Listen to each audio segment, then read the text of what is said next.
chasing stars and holding you. I can't see the end, but we'll see it through.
ಬೇಕು onion ಅಲ್ಲಿ ತನಕ fry ಮಾಡ್ಕೊಳ್ಳೋಣ.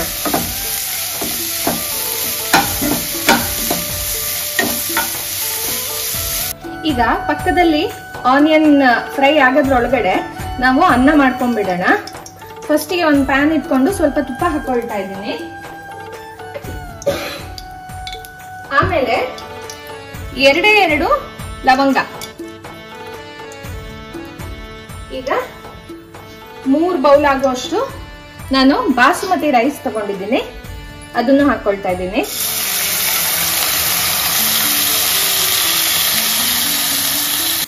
ಈಗ ಈ ರೈಸಿಗೆ 3ಕ್ಕೆ 6ರಷ್ಟು ನೀರು ಹಾಕಬೇಕು.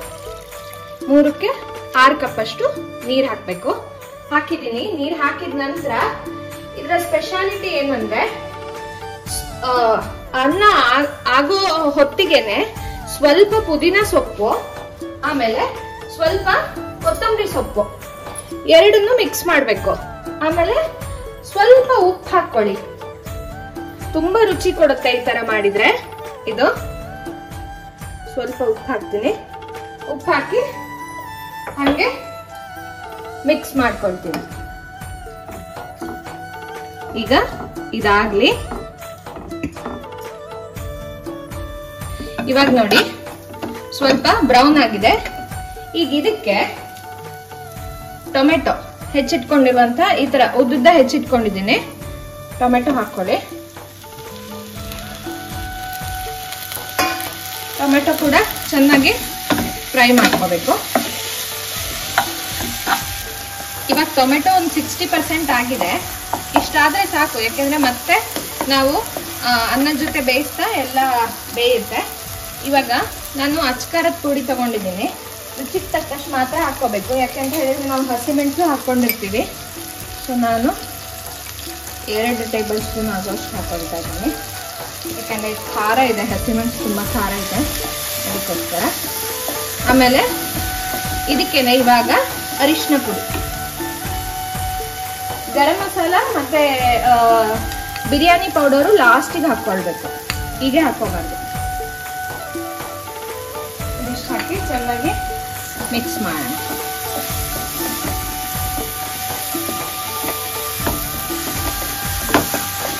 ಇದು ಮಿಕ್ಸ್ ಮಾಡೋ ಹೊತ್ತಿಗೆನೆ ಜಿಂಜರ್ ಗಾರ್ಲಿಕ್ ಪೇಸ್ಟ್ ಹಾಕೊಳ್ಳೋಣ.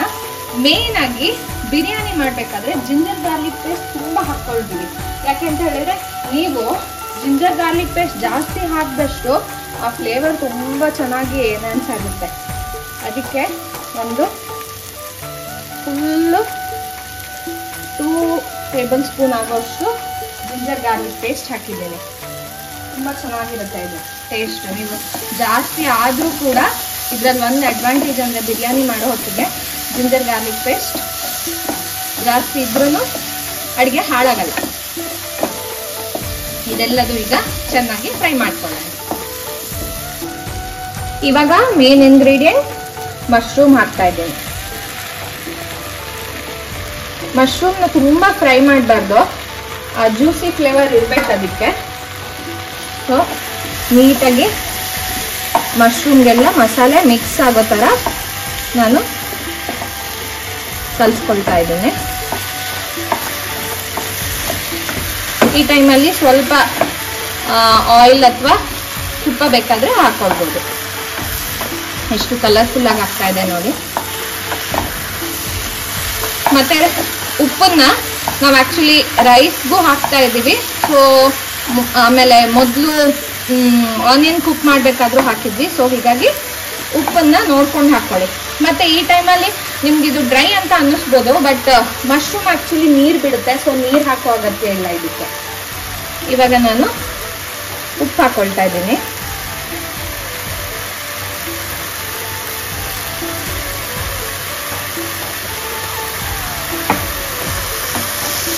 ಚೆನ್ನಾಗಿ ಮಿಕ್ಸ್ ಮಾಡ್ಕೊಳ್ಳೋಣ.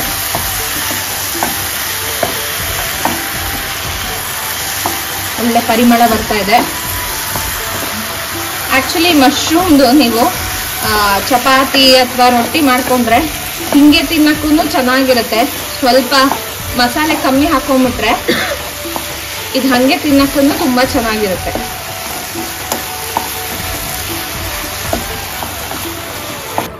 ಇವಾಗ ಬಿರಿಯಾನಿ ಪೌಡರ್ ಹಾಕ್ತಾ ಇದ್ದೀನಿ. ಚೆನ್ನಾಗಿ ಮಿಕ್ಸ್ ಮಾಡ್ಕೊಳ್ಳೋಣ.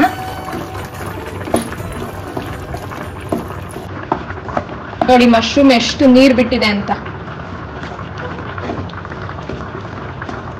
ಈಗ ಈ ಕಡೆ ರೈಸ್ ಒಂದು 50% ಆದ್ರೆ ಸಾಕು. ನೋಡಿ ರೈಸ್ ಒಂದು 50% ಆದ್ರೆ ಸಾಕು, ಯಾಕೆಂದ್ರೆ ನಾವು ದಮ್ ಕಟ್ಟೋದ್ರಿಂದ ಆಮೇಲೆ ಮತ್ತೆ ಇಡ್ತೀವಲ್ಲ, ಸೊ ಅವಾಗ ಆಗುತ್ತೆ. ಇವಾಗ ಒಂದು 40% ಆಗಿದೆ, ಇನ್ನೊಂದು 5 ನಿಮಿಷ ಆಗಲಿ ರೈಸು. ಆಮೇಲೆ ನಾವು ಈ ನೀರೆಲ್ಲ ತೆಗೆದ್ಬಿಟ್ಟು ದಮ್ ಕಟ್ಟಿ ಇಡೋಣ. ಈಗ ಫ್ರೈಡ್ ಆನಿಯನ್ ಮಾಡಲಿಕ್ಕೆ ಆನಿಯನ್ನ ಇಟ್ಕೊಂಡಿದ್ವಲ್ಲ ಅದನ್ನೇ ಹಾಕ್ತಾ ಇದ್ದೀನಿ. ಸ್ವಲ್ಪ ಹೊತ್ತು ಕರೆದ್ರೆ ಸಾಕು.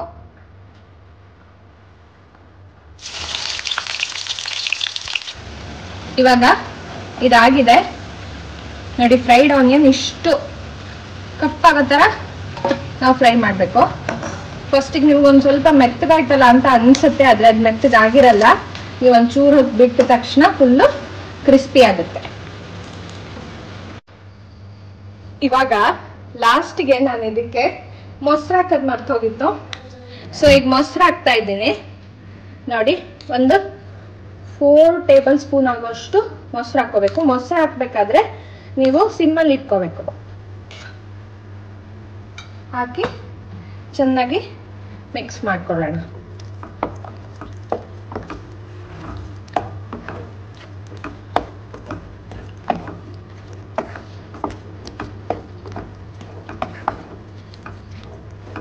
ಈಗ ಬಿರಿಯಾನಿ ಮಾಡೋದಕ್ಕೆ ಮಶ್ರೂಮ್ ಗ್ರೇವಿನೂ ರೆಡಿ ಆಗಿದೆ. ಆಮೇಲೆ ಈ ಒಂದು ರೈಸ್ ಕೂಡ ರೆಡಿ ಆಗಿದೆ. ಬಿರಿಯಾನಿಗೆ ಮೇನ್ ಆಗಿ ಲೇಯರ್ ಬೈ ಲೇಯರ್ ಹಾಕ್ಬೇಕು. ಇವಾಗ ಫಸ್ಟಿಗೆ ಸ್ವಲ್ಪ ನಾನು ಮಾಡ್ಕೊಂಡಿರೋಂಥ ಗ್ರೇವಿ ಹಾಕಿದ್ದೀನಿ. ಅದ್ರ ಮೇಲ್ಗಡೆಗೆ ಸ್ವಲ್ಪ ಪುದೀನ ಸೊಪ್ಪು, ಆಮೇಲೆ ಕೊತ್ತಂಬರಿ ಸೊಪ್ಪನ್ನ ಉದುರಿಸ್ತಾ ಇದ್ದೀನಿ. ಈಗ ಇದ್ರ ಮೇಲ್ಗಡೆಗೆ ರೈಸ್ ಹಾಕ್ಬೇಕು. ರೈಸ್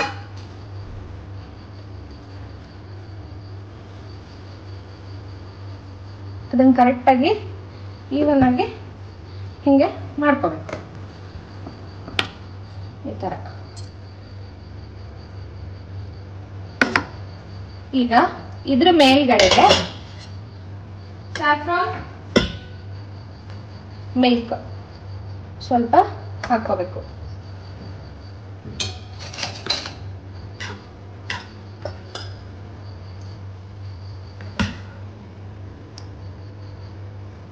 ಸ್ಯಾಫ್ರಾನ್ ಮಿಲ್ಕ್ ಹಾಕಿದ್ದೀನಿ. ಆಮೇಲೆ ಫ್ರೈಡ್ ಆನಿಯನ್ ಸ್ವಲ್ಪ ಉದುರಿಸ್ಕೊಳ್ತಾ ಇದ್ದೀನಿ.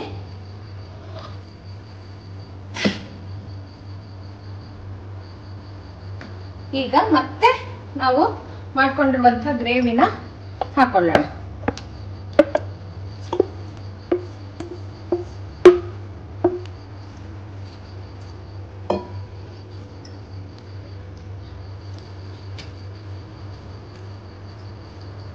ನೋಡಿ, ಈ ತರ ಕರೆಕ್ಟಾಗಿ ಹರಡ್ಬೇಕು, ಎಲ್ಲ ಕಡೆಗೂ ಆ ತರ ಇಡ್ಬೇಕು. ಈಗ ಮತ್ತೆ ಮೇಲ್ಗಡೆ ಇದಕ್ಕೆ handful of coriander and mint leaves. Flavour ಕೊಡೋದೇ ಇದು. ಇದಿಷ್ಟು ಹಾಕೊಂಡು ಮತ್ತೆ ರೈಸ್ ಹಾಕೊಳ್ಳಿ.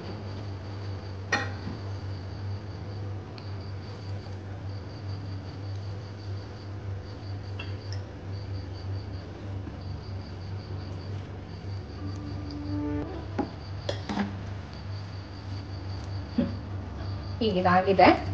ಮತ್ತೆ ಇದಕ್ಕೆ ಮೇಲ್ಗಡೆಗೆ ಸ್ಯಾಫ್ರಾನ್ ಹಾಕೊಳ್ತಾ ಇದ್ದೀನಿ.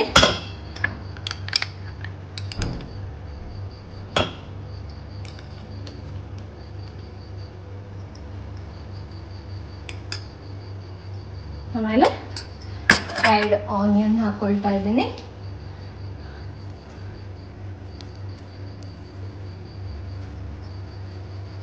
ಮೀಡಿಯಂ ಉರಿನಲ್ಲಿ ಇಟ್ಟು ಇದನ್ನೀಗ ದಮ್ ಕಟ್ಟಬೇಕು.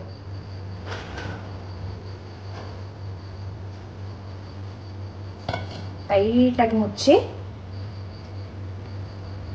ಮಾಡ್ಕೊಂಡಿರೋಂಥ ಚಪಾತಿ ಹಿಟ್ಟನ್ನ ಈ ತರ ನೀಟಾಗಿ ಫುಲ್ ಕವರ್ ಆಗೋ ತರ, ಎಲ್ಲಿಂದನೂ ಗಾಳಿ ಹೋಗ್ಬಾರ್ದು. ಯಾಕಂದ್ರೆ ನಾವು ನೀರ್ ಹಾಕಿರಲ್ಲ ಅಲ್ವಾ, ಆ ಸ್ಟೀಮ್ ಅಲ್ಲೇ ಅದು ಬೇಯಬೇಕು. ಹೀಗಾಗಿ ಎಲ್ಲ ಕಡೆನೂ ಚೆನ್ನಾಗಿ ಆ ಹಿಟ್ಟನ್ನ ನಾವು ಹರಡಬೇಕು.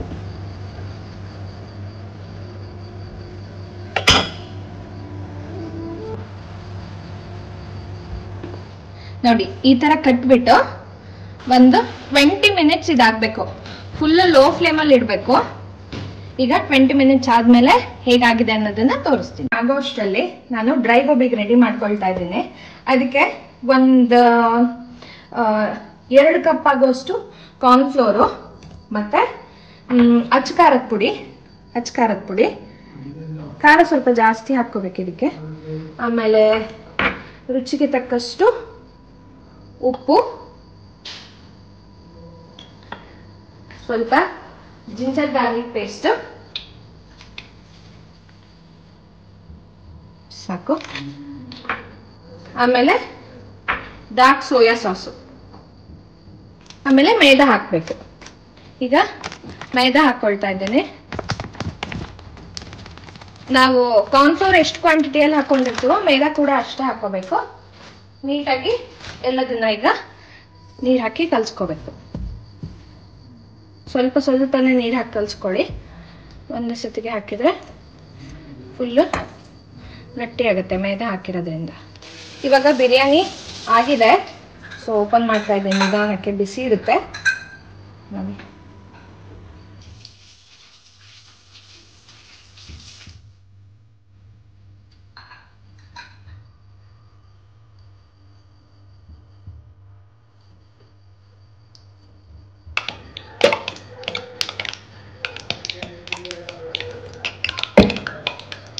ನೋಡಿ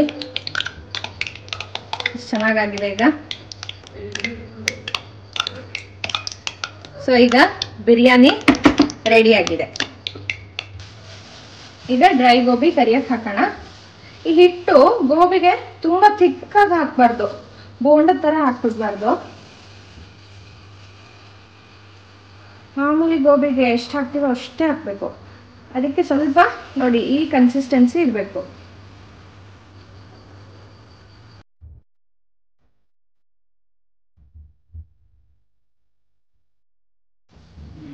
ಈಗ ದಮ್ ಬಿರಿಯಾನಿ ಮತ್ತೆ ಗೋಬಿ ಎರಡು ಕೂಡ ರೆಡಿ ಆಗಿದೆ.